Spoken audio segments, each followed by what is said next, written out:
to the Unitarian Universalist Church of Worcester podcast. We are a community built on love, hope, and justice. Our goal is to inspire people to take on the challenges of a changing world. Each week we'll bring you a reflection from our minister, the Reverend Aaron Payson, recorded during our Sunday service. Maybe it'll move you, challenge your thinking, or even stir up a little righteous indignation. That's all welcome here. Thanks for listening.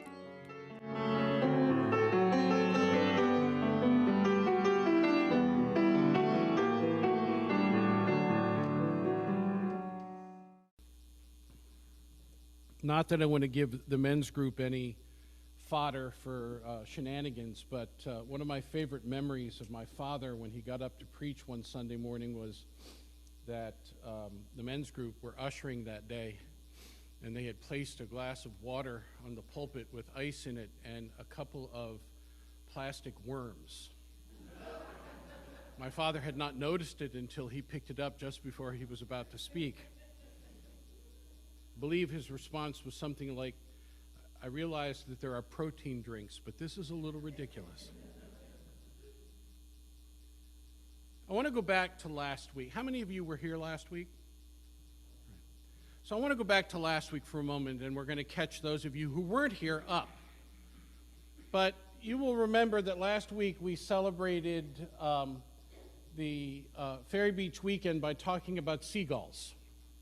Well, a bunch of you were out on the beach watching the gulls. We were contemplating them here, and we returned to that story by Richard Bach called Jonathan Livingston Seagull to discover that in 2012, he added an entire additional section to the book. For those of you who have not read the book since 1970, and you know who you are, you can go back now and you can find additional chapter to it. But in the original, one of the major turning points for Jonathan is a contemplation of failure. He has not succeeded in breaking the speed record that he wants to break, and he finally comes to the conclusion that why bother, right?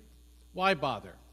And I have to say, that particular moment in Jonathan Livingston Seagull resonated with me last week, and it continues to resonate with me because I have had conversation after conversation after conversation with people whose lives were animated by the work of the 60s and the 70s and all of the civil rights and other kinds of rights work that was being done then, and the progress that was being felt, and people feeling energized by this, who have come to this moment. And almost all of them, if not all of us, have had that moment in the last few months where they've actually said out loud, why bother? Why do this? I thought we were done with this work. We were going to get on to other work, and now we're back in this work again, and I'm pissed. Right? And this wonderful place in Bach's tale where Jonathan is contemplating his failure, right? And he's talking about, I'm going to be a seagull like every other seagull, right? I won't have to climb painfully 100 feet and flap my wings harder. It's a better decision just to be one of the flock, right? Any of you contemplated that of late? Mm-hmm.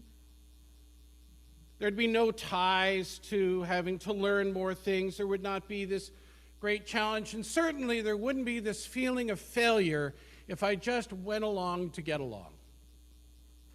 Right? And then he says, all of a sudden he realizes he's flying after dark, and he's thinking to himself, seagulls don't fly after dark. This is absurd. Right? And the moon and the lights were twinkling, and then he has this epiphany in the middle of his failure. Maybe I ought to act like the falcon, who only uses the tips of his wings when he's diving. Maybe that's the answer. Maybe I'm using so much of myself that I need to streamline and use only the wingtips, and then he decides, regardless of whether it's dark or not, he's climbing to 20,000 feet, and he begins to succeed. It's a turning point in the tale. It's an opportunity to literally return to one's dreams, to remember the essence that drove him to try to fly differently than all other seagulls. It was a moment of animation. And I call that to mind today because as we reflect on the Jewish New Year of the High Holy Days, Rosh Hashanah, I go back to some of the stories that have animated my understanding of Rosh Hashanah in order to gain both insight but inspiration. And one of them by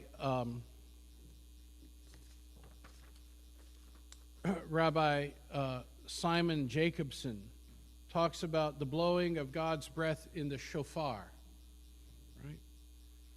That ram's horn that is used to indicate the onset of the holiday.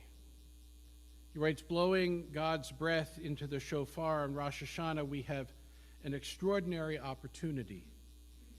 On the new year, the anniversary day on which humankind was created, in the Jewish tradition, we blow the shofar, which mirrors the cry of the soul. The Bible tells us that on this day, God breathed the soul of life into the first person. And every Rosh Hashanah, we blow our breath, the breath that God breathed into us through a ram's horn, in order to hear the sound of our soul vibrate. Though the cry of the shofar, we renew our connection to our essential being, to our soul, and carry that strength into the year ahead. But why a ram's horn? The sheep or ram is known to be the most gentle and innocent of creatures, void of aggressive nature or of other animals. Although I have to say, those of you who have lived on a farm with a ram, not so much. But let's just take it for what it is, okay? The ram reminds us that our soul is that part of ourselves that is gentle and innocent, untainted by the aggressive, manipulative world we inhabit. Our soul is not seasoned by experience, nor is it the result of our connections, accumulated wealth, social status, or ability to dominate others. The voice of our soul comes from the most subtle innocence within. We cannot use something human-made to express this voice, because the human being is affected by their circumstances, their experiences, and their ego. We therefore take something outside of ourselves, a ram's horn, the simplest instrument that produces the haunting, piercing cry that most closely approximates the pure sound of the soul.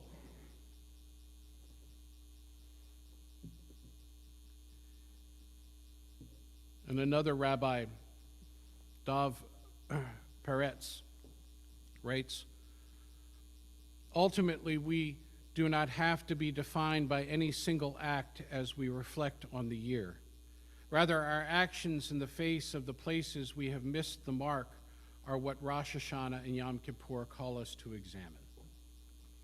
First, we need to feel, to self-reflect and evaluate. We have our own individual challenges that exist prior to today and will continue, yet the work that is called for us is the work of the High Holy Days, which is, of course, the work of every day. It is the sacred work of Teshuvah, Tefla, and Tzaddik, or Zadak, self-repair, honest connection, and loving acts to restore justice. The work starts right here, right now, with us and with me. Which is why I think that turning point in Jonathan Livingston Seagull is a perfect reflection of what these two rabbis are talking about in relationship to the High Holy Days. That moment of doubt is really a moment of deep self-reflection. Who am I?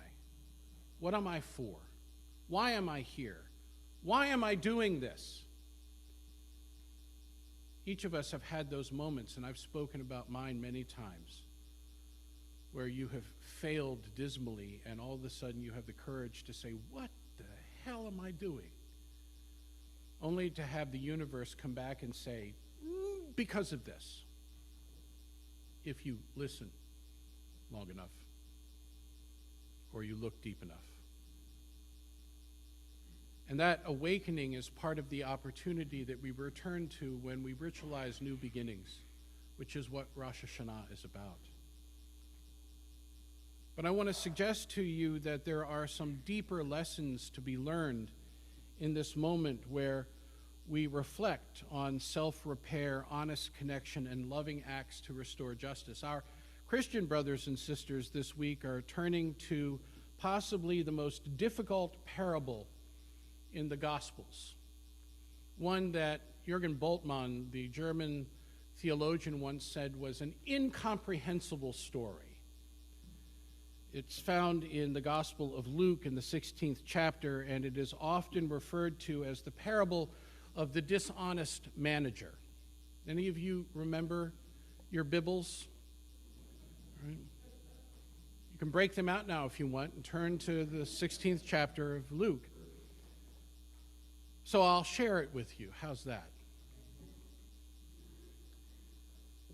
Jesus said to his disciples, there was a rich man who had a manager, and charges were brought against the manager that he was squandering the rich man's property. So he summoned him and said to him, what is it that I hear about you? Give me an accounting of your management, because you cannot be my manager any longer. The manager said to himself, what will I do now that my master is taking the this position away from me? I'm not strong enough to dig, and I'm ashamed to beg, and I have decided what I must do, that when I am dismissed as a manager, people may welcome me into their homes. So summoning his master's debtors, each one by one, he asked the first, how much do you owe my master? And he answered, 100 jugs of oil. And he said, take your bill, sit down quickly, and make it 50. And then he asked another, and how much do you owe? And he replied, 100 containers of wheat. And he said, take your bill and make it 80. And then it's purported that Jesus responds, and his master commended the dishonest manager because he had acted shrewdly for the children of the age, and more shrewd in dealing with their own generation than are the children of light. I tell you, make friends with yourself by means of dishonest wealth, so that when it is gone, they may welcome you into eternal homes.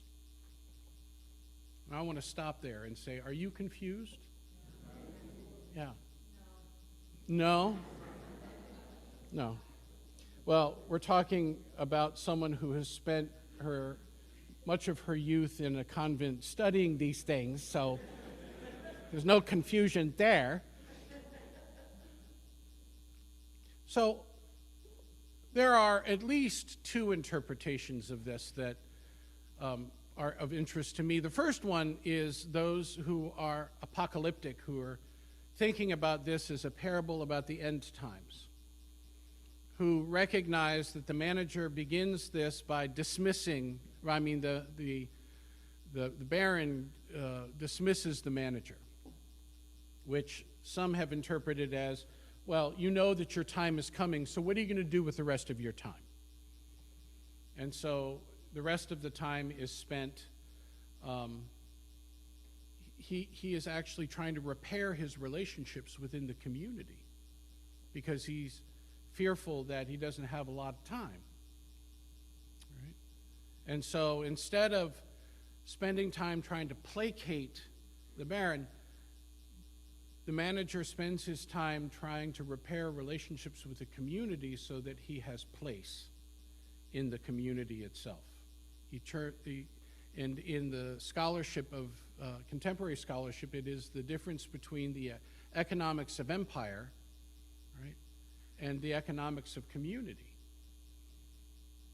the end of the lesson for the day, and for our Christian counterparts, the last thing that is said in verse 13 is, "No slave can serve two masters, for a slave will either hate one or love the other, or be devoted to one and despise the other. You cannot serve God and wealth." That's how they leave it. And so, in this particular interpretation of, I'm not long for this world, therefore I am going to contribute what I can to make the community itself whole, seems a bit more ingratiating than what we often hear, which is when we discard, those of you who have had to deal with parents-in-law that are getting older, or parents that are getting older, and you recognize that they're treating their grandchildren a hell of a lot more kindly than they treated you. And your response is, that's because they're close to death and they're trying to win favor, right? It's kind of the interpretation that one can take from this, but there's also another one. And I turn to Ched Myers, whose wonderful work, Healing Affluenza and Resisting Plutocracy, Luke's Jesus and Sabbath Economics. I recommend it to those of you who want to read theology. For those of you who don't come to service, I'll take care of it.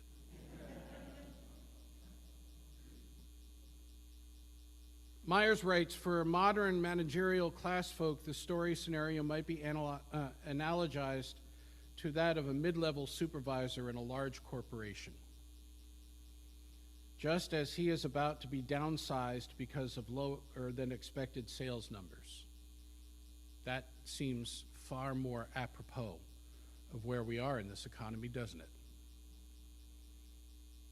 He ventures an act of resistance. So now, instead of dealing with my own sense of my time is limited, therefore I need to do something to ingratiate myself to the community, now we're talking about resisting the economy of empire.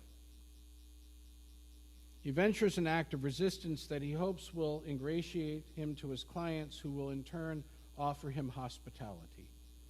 It's an attempt to deflect the relational economy that survives just below the surface of the economy of empire, or the master's economy, that is about to disenfranchise him. Remember, the story begins with the master going, "You're done." Now, in most stories, when the manager says, "You're done," you walk out, right?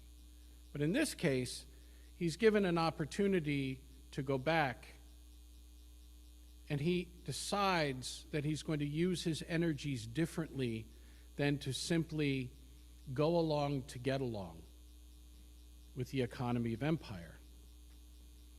Meyer says, "I propose this manager as the protagonist of the parable and as an archetype for those who are ensnared in the toxic, oppressive imperatives of plantation capitalism. He offers to use the resources at his command to rebuild social relations, to represent an improvisational embrace of Sabbath economics, meant to animate the imaginations of all of us similarly squeezed." Put simply, this incomprehensible parable is actually one of the most important lessons that we can take today for those of us who have spent the last 3 months going, "What the hell do I do now?" And it is that crisis moment, just like in Jonathan Livingston Seagull, where that contemplation of what do I do now? I don't have the power to change this, right? And then all of a sudden recognize that, in fact, we all have power.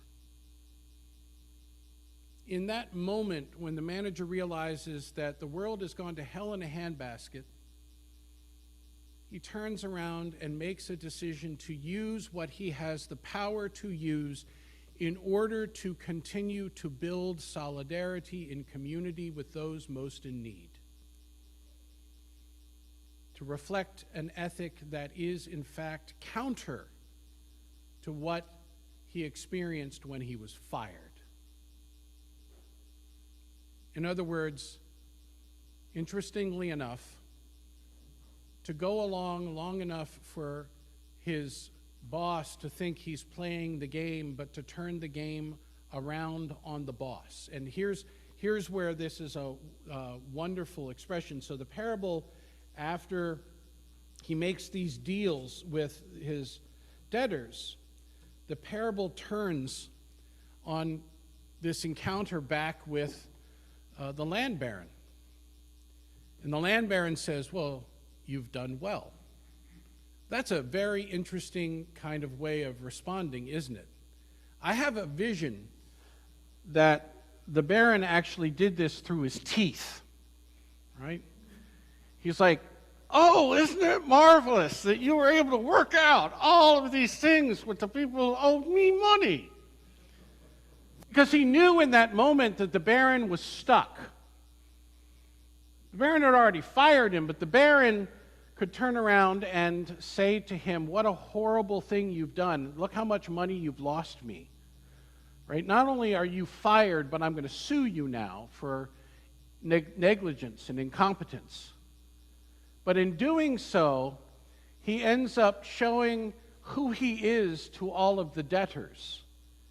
And he ends up alienating himself from the very community that he relies on for his riches. And so in that moment, Jesus turns the story around and says, this is also an opportunity for those in power to realize just how unjust they are and just how much they need community itself.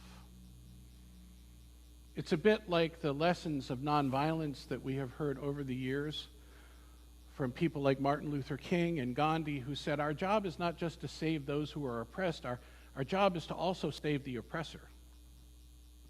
Our job is to transform everyone who can come into a deeper consciousness about how they operate in the world. It's an opportunity for deep reflection, but in this moment in our world, it is an opportunity for us to discover what kind of power we have to treat others well, despite what we're being asked to do by the media, by the administration, by many of the networks that rely on our bigotry and our bias in order to be able to sustain their own power. We must figure out ways of using what we have in order to claim what is most precious to us, which is, in fact, the opportunity that is afforded us in Rosh Hashanah as well.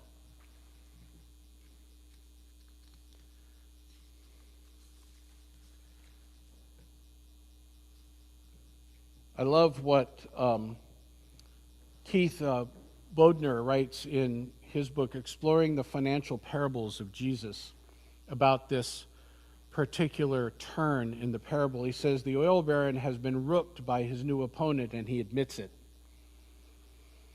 Of course, the steward isn't hired back. All the master does is give a compliment along these lines. Good for you for getting ahead of this corrupt world. You outflanked me and won, because I can hardly go back to my clients and explain how you shafted me. So very well played. Who is the master talking to?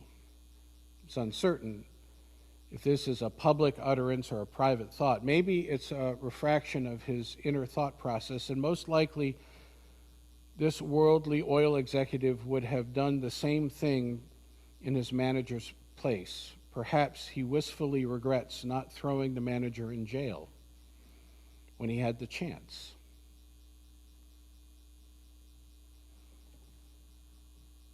So part of what we're about is not just claiming our own power in the world, but it is the utilization of that power to reflect something back to everyone in the world, not just those we're allied with, but to be open to the ways that our way of engaging each other can change the discourse with those we disagree with, and invite them into relationship in a way they might not even have imagined prior, or we have imagined prior.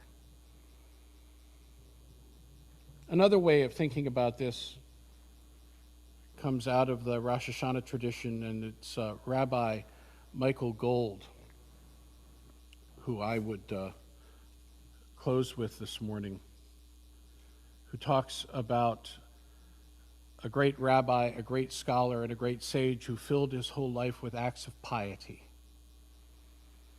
He knew that he would be justly rewarded in the world to come, so he prayed to God to let him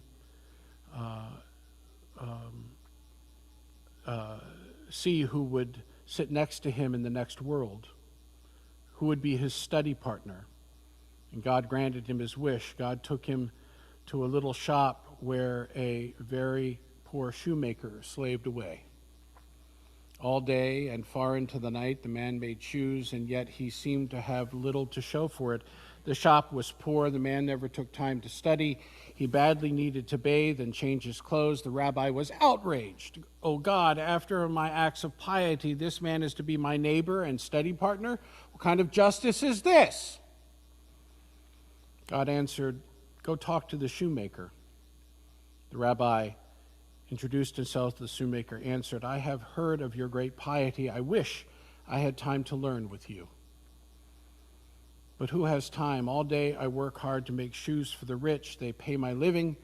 And then when there is leather left over, all night I work hard to make shoes for the poor. Nobody should be without shoes because they can't afford them." The rabbi turned to God. "Rabboni Shel Olam, Master of the world, I am not worthy to sit with him."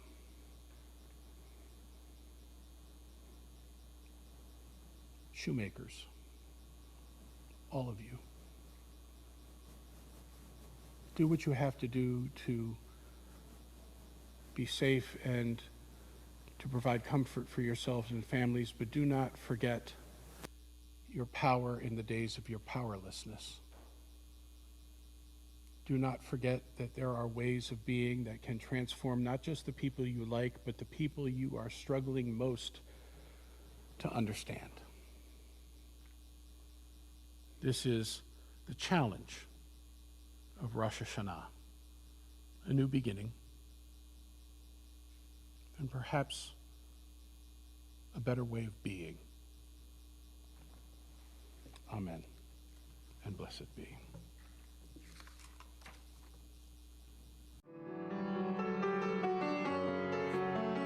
Thanks for tuning in. If you're just crossing our path, either new to this congregation or curious about Unitarian Universalism, check out our website, uucworcester.org. You'll find lots of information there about our beliefs, the 8 guiding principles, religious exploration for children and adults, our social action initiatives, and the many groups we offer to help people connect and have fun.